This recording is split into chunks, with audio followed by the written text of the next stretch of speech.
예술의 사생활 노승님. 볼프강 아마데우스 모차르트와 루트비 판 베토벤.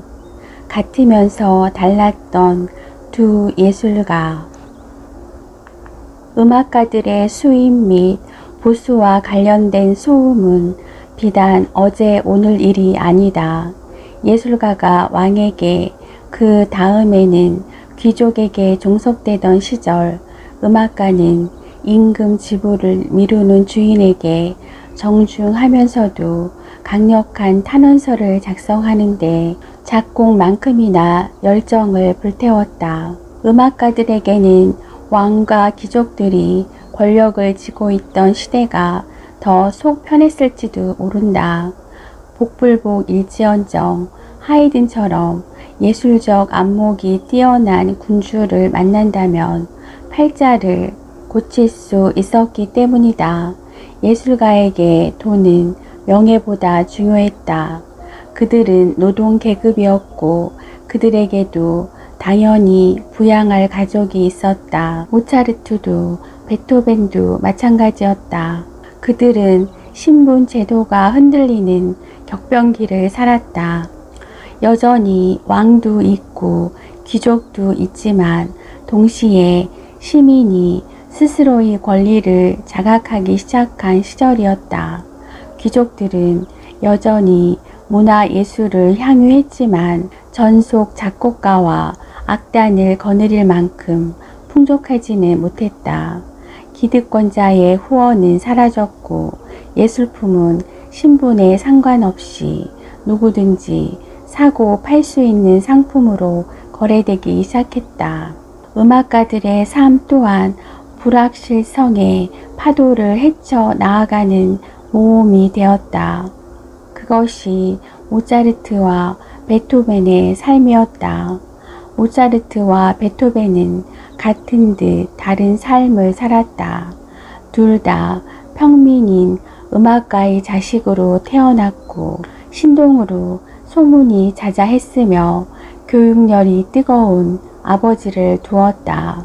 성년이 되어서는 경제적 안정을 위해 어떻게든 궁정 음악가가 되고자 자존심을 구기며 몸부림쳤지만 결국 자의반 타의반으로 프리랜서 음악가로 자립했다. 비슷한 배경과 조건에도 불구하고 그들의 삶은 매우 달랐다. 음악가에 대한, 정확히는 음악에 대한 사람들의 인식이 그 사이에 변했기 때문이다. 신동으로 태어난 유쾌한 낙천주의자였던 모차르트는 모두의 사랑을 한몸에 받았다. 그러나 만인으로부터 받는 사랑과 경제 사정은 결코 비례하지 않았다. 또한 만인이 모차르트에게 베푼 감정은 한갓, 하층 계급, 풍각쟁이에게 베푸는 애정이었지 결코 존중은 아니었다. 신동 시절의 귀여움이 사라진 성인 모차르트의 고용주들은 전속 음악가를 만만하게 다루었다. 구두쇠였던 짤즈부르크 대주교는 모차르트의 급료를 절반으로 삭감했다. 그렇지 않아도 주방 급사보다도 낮은 대우에 억울했던 모차르트는 대주교와 크게 한판 싸움을 치르고 직장을 박차고 나왔다. 대책이 없지는 않았다. 모차르트는 빈에서 여전히 인기가 좋았다. 그곳에서 악보를 출판하고 레슨을 하고 오페라를 발표하면 제법 돈을 벌 수 있을 거라 생각했다. 그리고 자신을 아끼는 황제의 전속 악장이 되는 것이 궁극의 목표였다. 처음에는 모든 것이 순탄하게 돌아가는 듯 싶었다. 황제는 정말로 모차르트에게 몇 곡의 오페라를 위촉했다. 유럽 전역에 퍼진 그의 명성을 듣고 도처에서 제자들이 몰려들기도 했다. 그러나 명성만큼 돈이 쌓이지는 않았다. 시는 이 천재의 두뇌에 남다른 예술성을 과도하게 주입하는 대신 깜빡하고 경제관념을 삭제한 듯 싶다. 남들 앞에서 허세를 부리기 좋아했던 모차르트는 귀족들과 어울려 파티를 일삼다 파산할 지경에 이르곤 했고, 아내 콘스탄체는 남편만큼이나 살림에 서툴렀다. 모차르트는 저축을 하는 대신 쓰는 만큼 채우려고 했다. 하루 8시간 이상을 작곡하고 연주하고 또 연습했다. 그 결과 36살의 나이에 요절했음에도 무려 626곡의 작품을 남겼다. 그럼에도 모차르트 부부는 시장의 식료품 가게나 빵집 주인보다도 빈곤한 삶을 살았다. 상황이 나아질 기회도 있었다. 1789년 프로이센 왕이 엄청난 임금을 제의하며 자신의 악단을 지휘해 달라고 요청해 왔다. 고정 수입이 기다리는 궁정 악장의 자리가 바로 눈앞에 있었다. 그러나 이 소식을 들은 오스트리아 황제는 모차르트에게 점잖게 다음과 같은 편지를 보냈다. 그대가 빈을 저버리지 않으리라 믿소. 주는 것 없이 간섭만 하겠다는 이 편지의 진짜 의도를 몰랐던 모차르트는 순진하게 감동을 받았다. 이 말뿐인 사랑으로 모차르트는 빈에 눌러 앉았고 과로로 죽었다. 그를 사랑한다던 빈은 모차르트를 외롭게 떠나보냈다. 폭우 속에 진행된 장례식 행렬에는 그의 반려견만이 뒤따랐고, 콘스탄체는 빚밖에 남긴 것 없는 남편을 위해 관을 준비할 만큼 애정을 가지고 있지 않았다. 결국 시청에서 무료로 제공하는 낡은 관에 실려간 그의 시신은 극빈자들의 공동 묘지로 향했다. 당시 여러 시신이 한꺼번에 매장된 탓에 오늘날까지도 그의 시신은 발굴되지 않고 있다. 베토벤의 상황은 모차르트보다 심정적으로는 더 열악했다.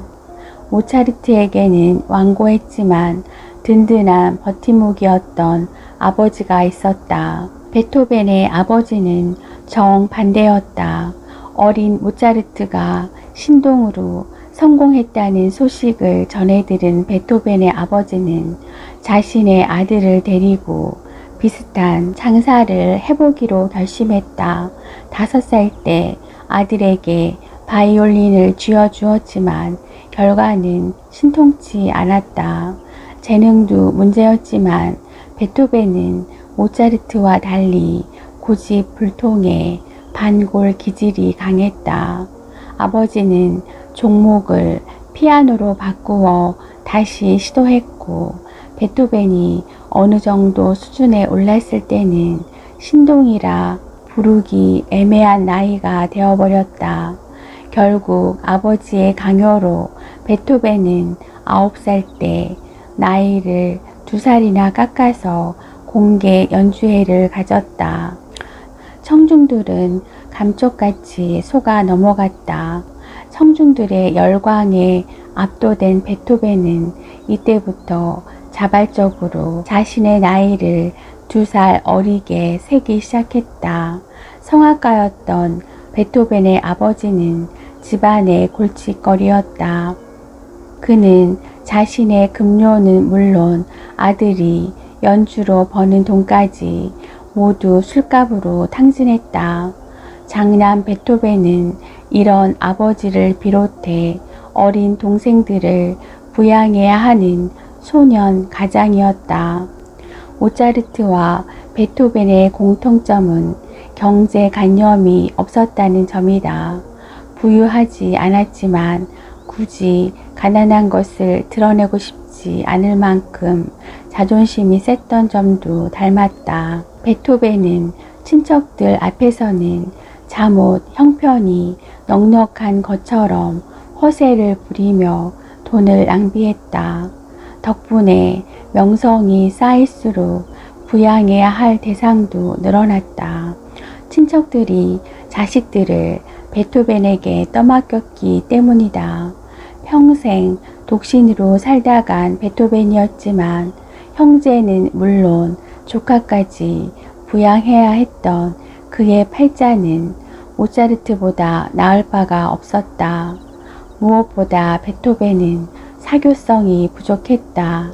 그는 늘 사람들이 자신을 홀대한다고 불평했으며 사람을 믿지 않았다.